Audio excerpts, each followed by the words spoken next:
I remember when one of the first times I experienced this, I was talking to someone just for fun, and I was talking about these profiles, and the guy, he'll remain nameless for the rest of his life, but he said, yeah, I think I'm a squirrel. And I remember thinking, the lion in me was thinking, yeah, you are a little squirrely, that's true. But I didn't say that because that wouldn't be right.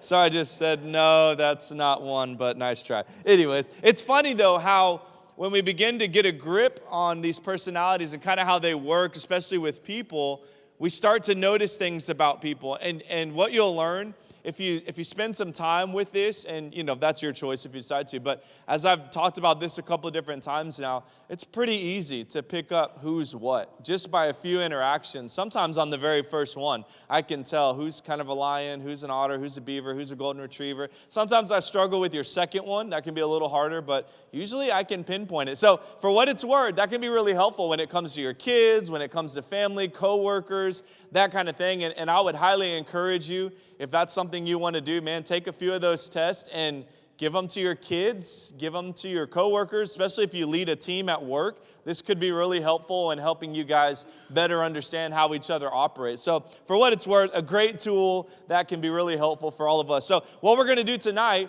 is kind of take a second step. We'll be done after tonight on personality. Whether I finish or not, I'll just put the rest in the email. But I want to take just a second step and go a little bit deeper. First, we'll start with you and your personality. Then we'll look at how they interact with each other, and in particular, in marriage. Okay, so we'll look at all of that. Now, last week I started, and I want to read this one verse to you again.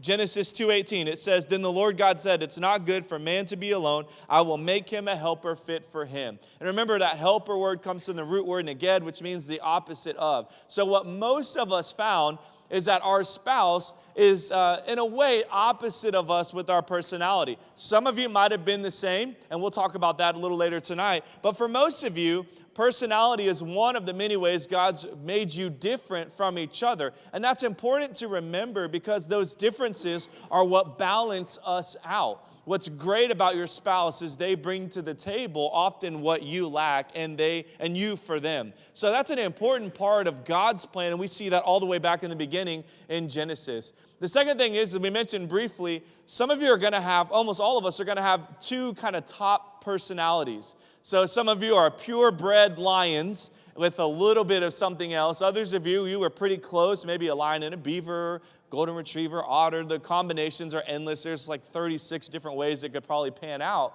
But the truth is, we're really kind of focusing in on your top one and then remembering that your second kind of lays an undertone of who you are. So if you know mine, don't say this, but how many of you remember what my personality was?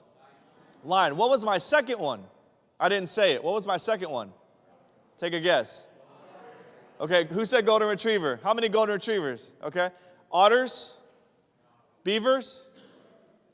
Wow, I'm just well-rounded. This is a win. Actually, I'm an otter. So that's why you'll see sometimes when I'm speaking, I can be funny. Just roll with it. All right. And then sometimes I'm like, no, you need to do this. You got to fix this. Not so much here, but sometimes when I'm preaching, I can get a little loud. But anyways, so what I see even in my job is my personality really does come out. When I'm planning an event, I really want to make it fun because the otter in me comes out. But if I think there's a need, like for instance, by the way, date night, I felt there was a need. We need to do something with marriage. I think there's something we could do here. So the lion in me kicked in and led a way for us to try to do something new and different. So just to show you how your two top personalities really will come out, and some, there'll be some balance. Some of you, did anybody have a pretty equally balanced? Anybody?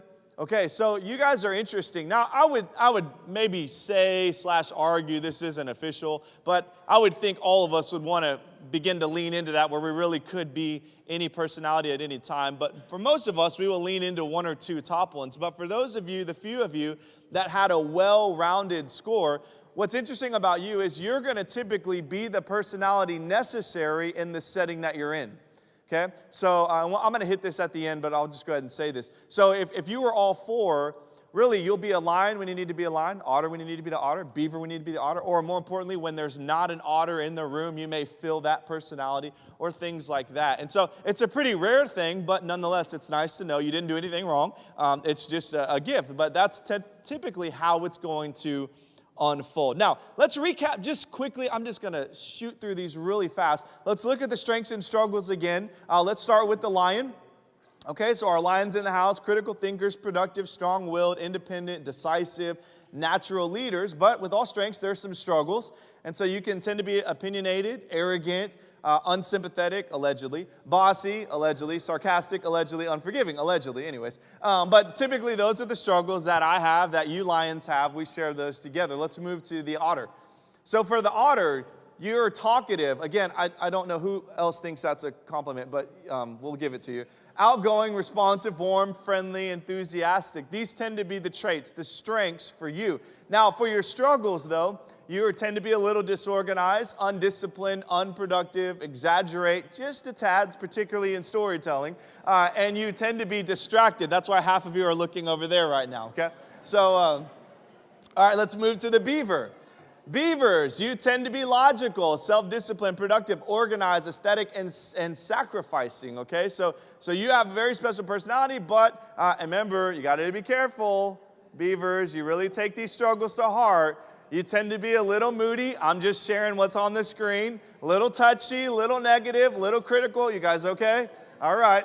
Unsociable and a bit revengeful. All right. So if you remember, I don't know if they're still here, but we had the couple that were both beavers. Are you guys here tonight? Oh, you brought your own beaver. That's what's up. Is that a beaver or an otter? Okay, cool. So for you guys, and this goes for anybody else, you want to be careful because that revenge thing could be a real problem, all right? If both of you holding a grudge and we're here a year later still talking about the same thing, we might need some counseling, all right? And that's for all of us. We're going to have our own thing, but that's a very interesting one for us to look at, and we'll come back to same personalities towards the end. Last one is our golden retrievers, our sweet golden retrievers. All right, and you guys calm, easygoing, dependable, quiet, diplomatic, humorous, but you do have some struggles, can tend to be a little selfish, indecisive, procrastinator. Indecisive, again, we did that twice on accident. Actually, I forgot to write it down. Do you remember what the other one was? Okay, and then fearful and a worrier. So there's one more that we didn't get to, so it's out there floating in Neverland. So you have one more struggle, but we'll let you off the hook. Okay, now, I want to take this practically for a minute. So I want to do a little exercise at your table. Okay, so on your card, you'll notice that one side had a few blanks at the top. Now, if you've happened to have done this before, just keep quiet. Let your table work on it, okay? Don't burst it. But here's what I want you to do. I want you to think about planning a party. If we're going to plan a party, it would typically start with the otter. What would the otter do? Throw it up there. The otter comes up with the idea, gets people involved. So it might look something like this. If y'all were here in session 1, you might remember Michael and Amanda Tadlock. What Michael will do is he'll bust in my office. I got an idea. What is it? And he'll give this big, dreamy, exaggerant thing and have no clue what to do with it. He just had this idea, right? So an otter may come in and say, hey, let's have a party.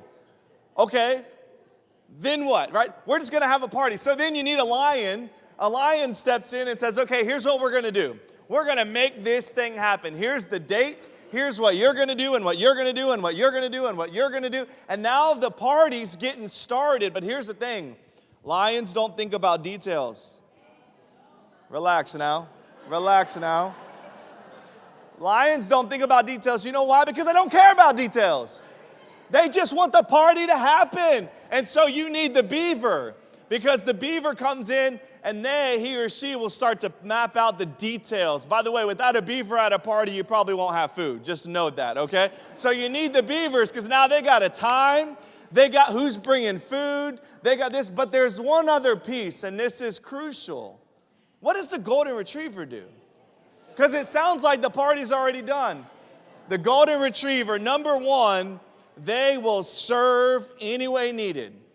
What do you need us to do? We'll do it. You want us to move that? You want us to bring that? But the best thing they do is they make sure that everybody gets along. Listen, otters make you feel welcome when you walk in the room, but golden retrievers make you feel like you belong.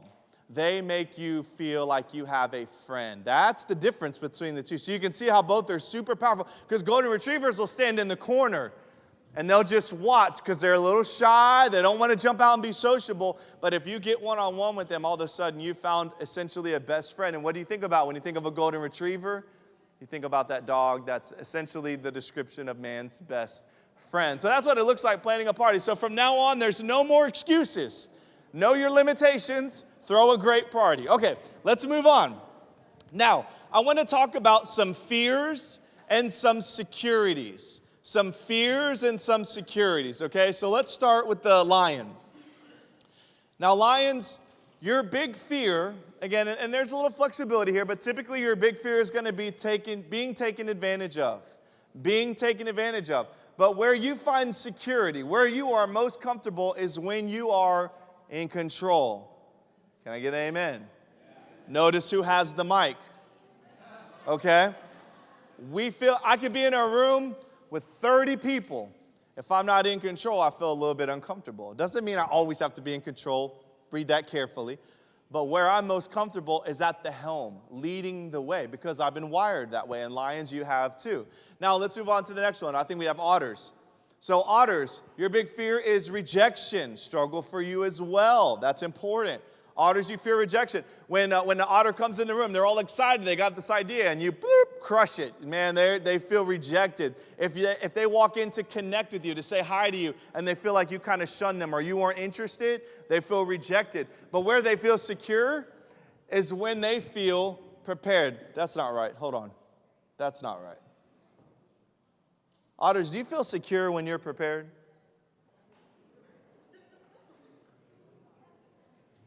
Go to the next slide. I want to check something. Look at that. Beaver in me catching details. All right, well, the good news is I always have notes. Okay, so for beavers, or for otters, when you have flexibility, sorry, that's the correct word. Your security is when you have flexibility, right? You don't like to be tied down to a schedule. You like a little bit of freedom within the schedule. Beavers, no. You have 1 minute to do this. Otter's like, well, we'll take 3 and we'll make it work, right? It'll be all right. It's just a few minutes here, a few minutes there, and then it's 8 o'clock and date now it's supposed to be already over. All right. So now beavers, though, your big fear is criticism. Remember that. That's why we had to be so careful when we were going through your struggles, because you take it extra personally. Now, none of us really like hearing about struggles, but in particular, you guys, it can really hurt. So you got to understand these fears and these securities. And then finally, with our golden retrievers, change. Am I right? When things change on you, okay, that can be a fear. You just like to know the plan. You don't like change or loss of security. But in your securities is in your close relationships. That's why golden retrievers make the best friends, because they are most in their personality when they are close with people, particularly one-on-one. Okay, so gives us a glimpse here of some of the fears, some of the securities, things we want to be on the lookout for, understand about each other. Now, this is what I call the good stuff. Love, hate, and areas of growth.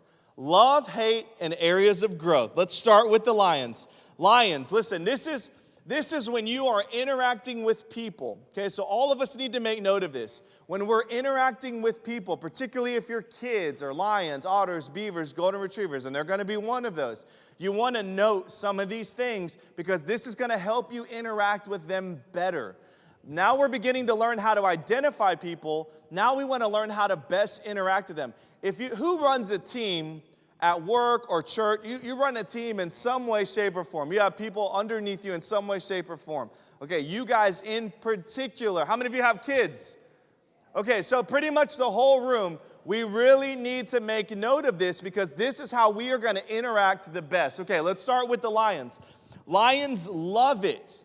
They love it when we ask what, not how questions. What, not how questions. So beavers tend to drive lions crazy. I have 2 beavers in my office. What happens? I come in ready to launch a new program. They come in with all the reasons why it may not work. I call them dream crushers, okay?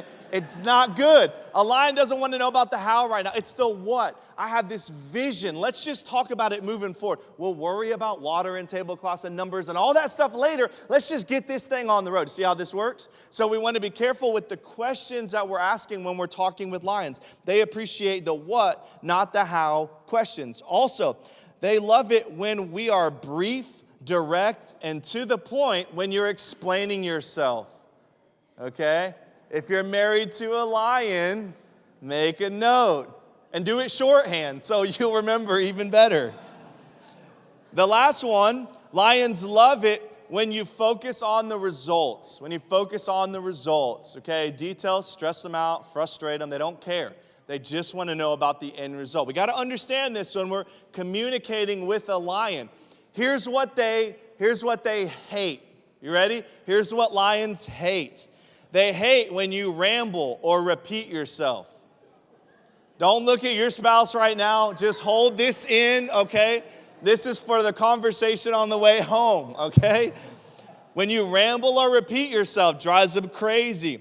When you waste their time, drives them crazy.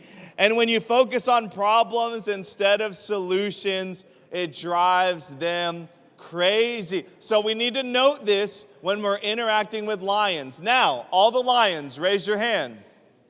All right, listen. This is where you need to grow. All right? This is where, and spouses, this is not the time to say amen. This is where you need to grow. Number one, now this is kind of serious. You need to express grace and compassion.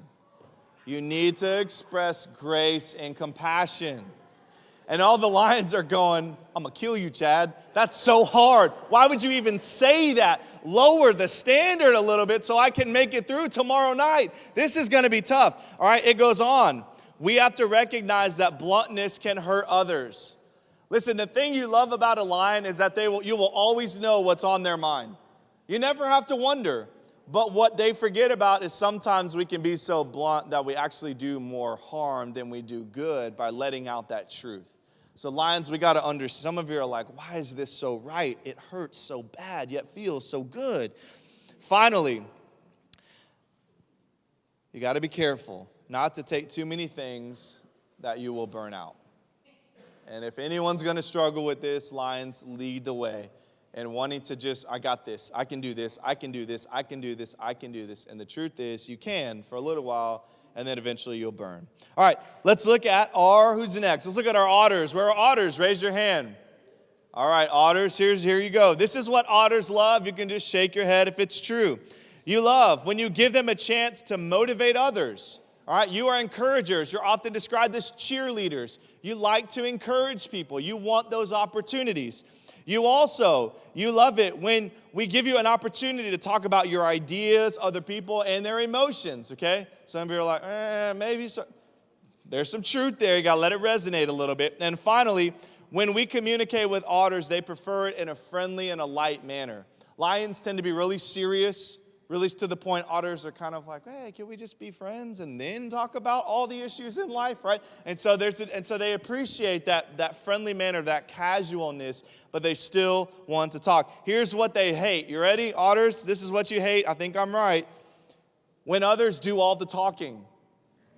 Why? Because you remember what the number one strength was for the otter? They're talkative. They want to be the ones talking. And so when you do all the talking, it drives them crazy. Maybe hate's a strong word, but it drives them crazy.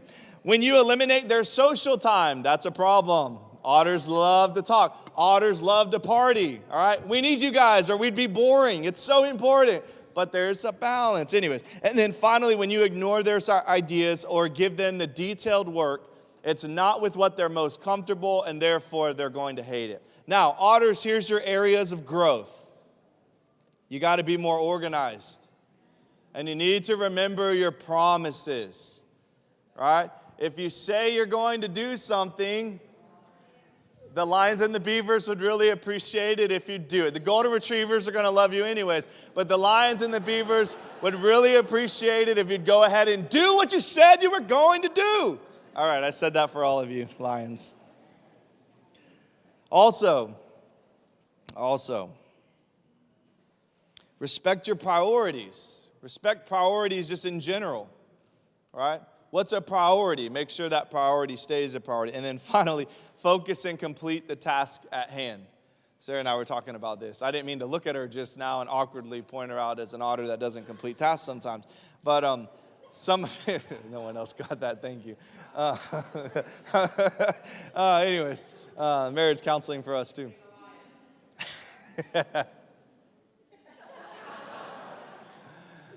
Otters, though, listen, you get excited about things and you'll tend to jump on to the next thing before you finish the task at hand. So an area you'll typically need to grow in is making sure you complete your task. Okay, beavers, golden retrievers, don't worry, we're going to get to you. Beavers, you love it when we support our ideas with accurate information. When we bring accurate information with our ideas, you appreciate that. Beavers are our detailed, logical, systematic folks. You appreciate these things. Also, you appreciate when we're specific when explaining ourselves. Specific details, right? Not pie in the sky thoughts, but giving details and being very specific can be helpful to these guys. I appreciate it. And finally, allowing them their space and independence. Beavers do tend to lean a little bit more to being isolated, and so giving them that space. Now, here's what beavers hate. They hate it when you don't know what you're talking about. Is that true? Where are the beavers at? Is that true? You're like, that's you, bro.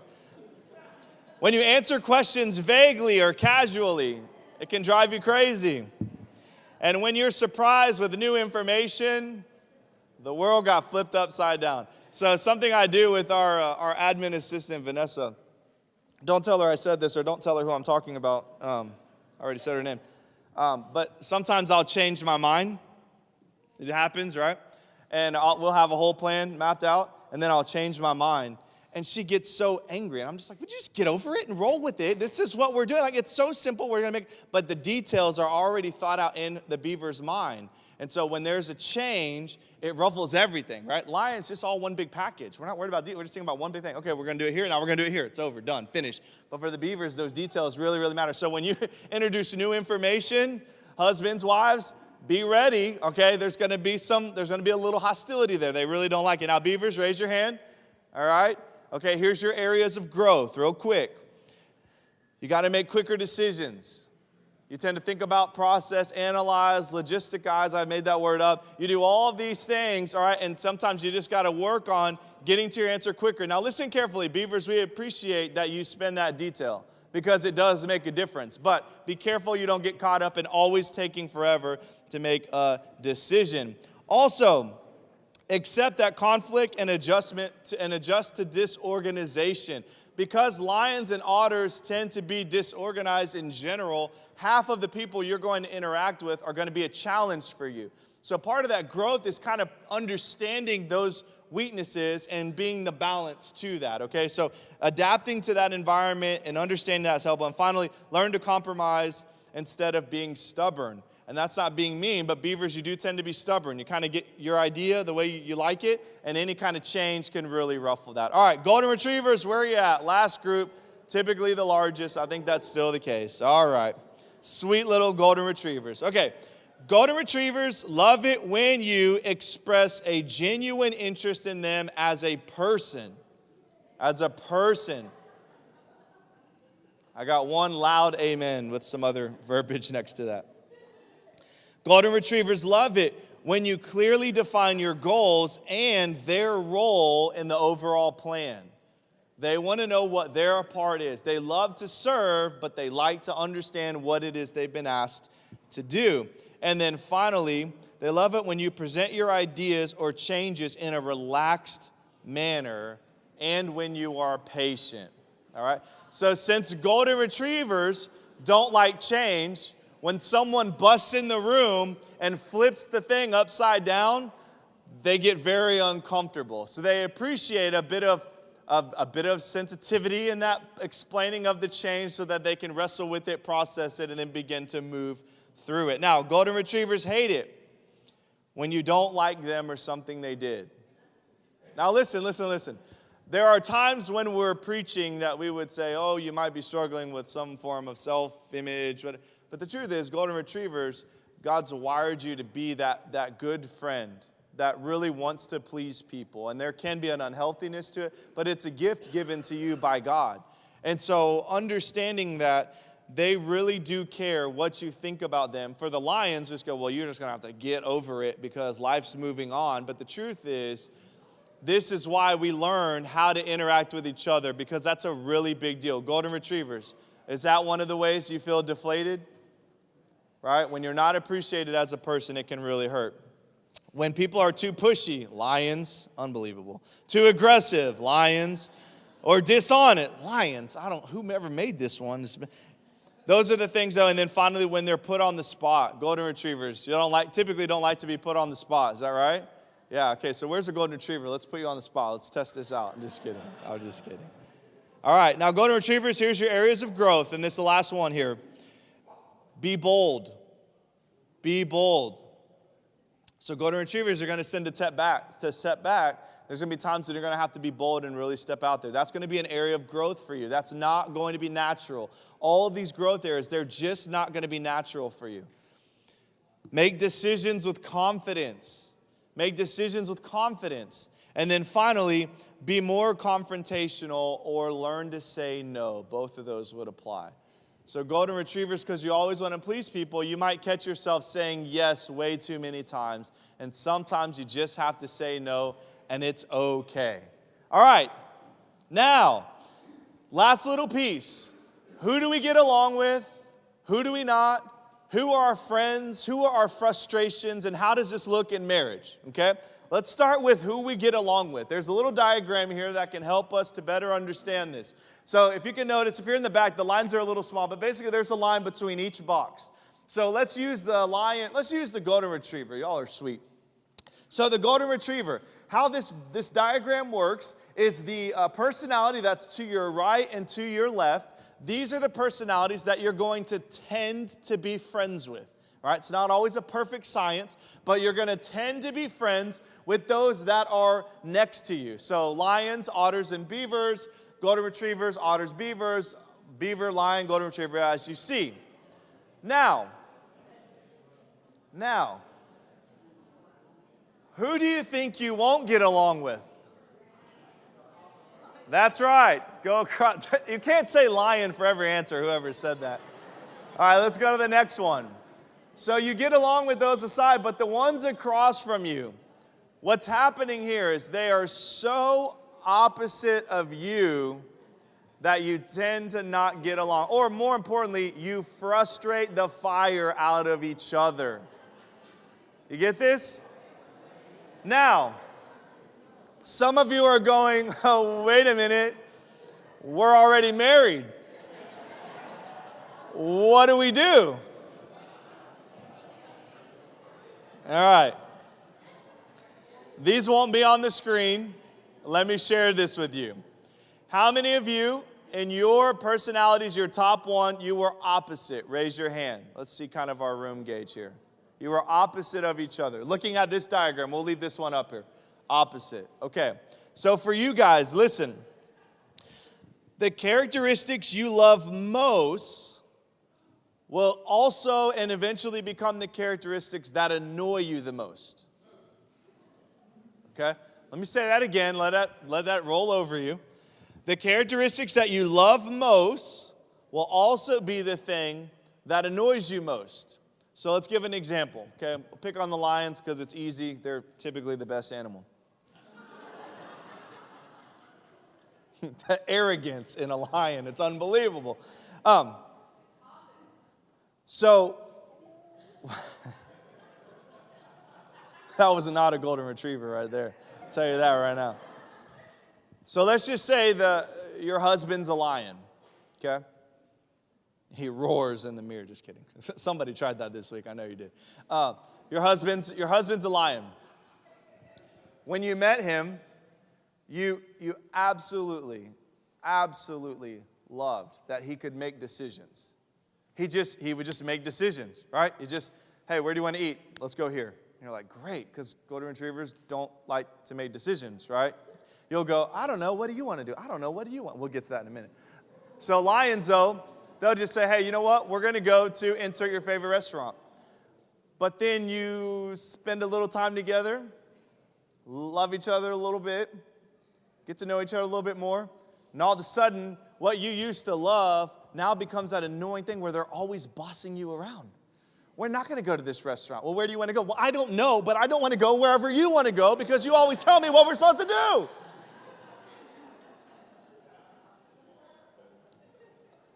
We getting close? Okay. Now, how many of you had the same personality? I know there's one. How many had the same? I won't pick on you. Just raise your hand. All right, good. Good. Here we go for you. You ready? Get your pen. What you dislike in yourself will be what annoys you from your spouse. What you dislike in yourself, okay, will be what annoys you in your spouse. So let's go back to golden retrievers. Where are we going to go to dinner? I don't know, babe, wherever you want to go. Well, I don't know, wherever you want to go. And 1 hour later, guess what the question is? Hey, where do you want to go to dinner? I don't know, wherever you want to go. Wherever you want to go. And a lion's sitting next to you going, you are crazy, and I'm going to decide for you. Y'all are both going to Taco Cabana. I don't know what else to tell you. This is crazy. And so if you have the same personality, the very thing that annoys you about yourself is going to be what eventually will begin to annoy you about them. Okay, here's the last one. So how many of you had a complementary personality? So one of the sides to you, okay? Good, probably a good chunk of us because there's more options here. Now listen, you will typically act like best friends, all right? You'll naturally just get along because your personalities click more than they clash. However, you will lack what other personalities have. That opposite effect, that balance in personalities, you will lack some of that. So, for example, if you had let's say a golden retriever and a beaver, they tend to be less social. So in a social setting, they'll both want to pull back and just kind of be over here, when it would have been nice to have that otter lion that helps you break through that mold, right? Or the lion beavers, they'll be so focused on details and tasks and getting it done with excellence that they forgot people somewhere along the way. That people matter too, right? I mean, that should be a new shirt. People matter too. And so when we have these complementary personalities, it oftentimes leads to a peaceful, really deep friendship, but it still has these moments where you're going to be lacking some things. So then comes the question, well, which one's best? And the truth is, there isn't a best one. They're all great. Why? Because they're all designed by God. They're all designed by God. They all have their strengths and they all have their weaknesses.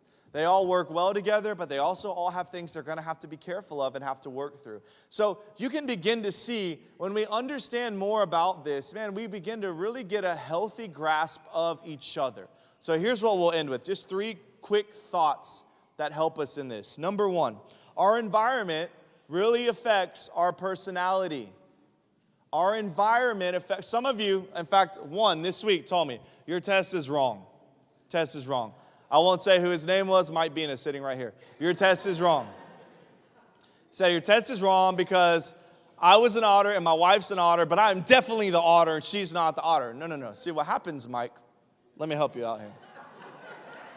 What happens, Mike, is your otter oversteps on her otter because you're so loud as an otter. Your otter's so strong that by default, because she's around another otter, it goes down. I'm an otter, but when I'm around Michael Tadlock, my otter's at like 0 because he's all the otter the world needs. We don't need anymore. So I let him enjoy his life, and I pull back and I just listen. See how that works?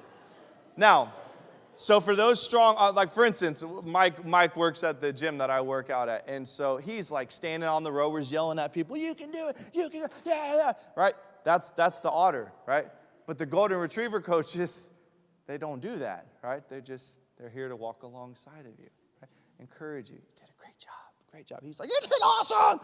Pull harder, run faster, bump that up, whatever crazy things he's yelling. I mean, so we can see how this comes to life, but what we've got to remember is our environment really affects it. So for some of you at work, one part of your personality really comes alive, But then when you get home, your spouse, and maybe because of the balance, maybe because of the compliment, or maybe because of the opposite, another part of your personality really comes to life. So our environment radically affects our personality. That's why you're 1 and 2. It's really important to kind of understand both.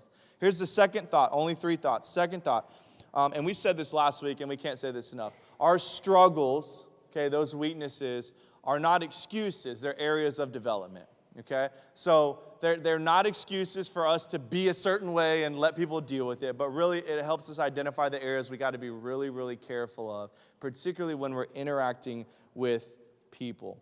And finally, God has given us these personalities to be used wisely, to be used wisely. A lion that runs everybody over all the time is not using a God-given personality wisely.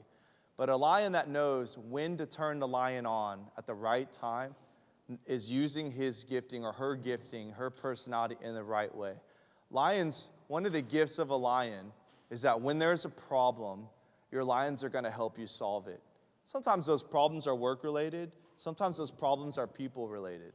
I have a lion syndrome where if you mess with somebody that I love, it really bothers me. And there's no golden retriever in me. It's none to be found. It's a problem. I'm not sure what the Lord was thinking. But because of that, you don't mess with someone that I love, period. You just don't. And so if you don't have any lion in you or very little, you look for a guy like me because you know that he's going to have your back. Your spouse that's a lion is going to have your back. You see the advantage. Your spouse that's a beaver, they don't always have to be worried about every single detail. Your beavers, the friends of your beavers are like, can you just enjoy life a little bit? Like, it doesn't matter that the tablecloth was red and not white. It's going to be okay. But you really appreciate them when you're trying to put something together that you want to be special, thought out, or detailed, or when you're doing your finances. Beavers are really important. So what we can see is that there's a balance here we want to be careful of, and we want to use them wisely. That's why God gave them, not to be abused, but to help us to operate this life and to love people well.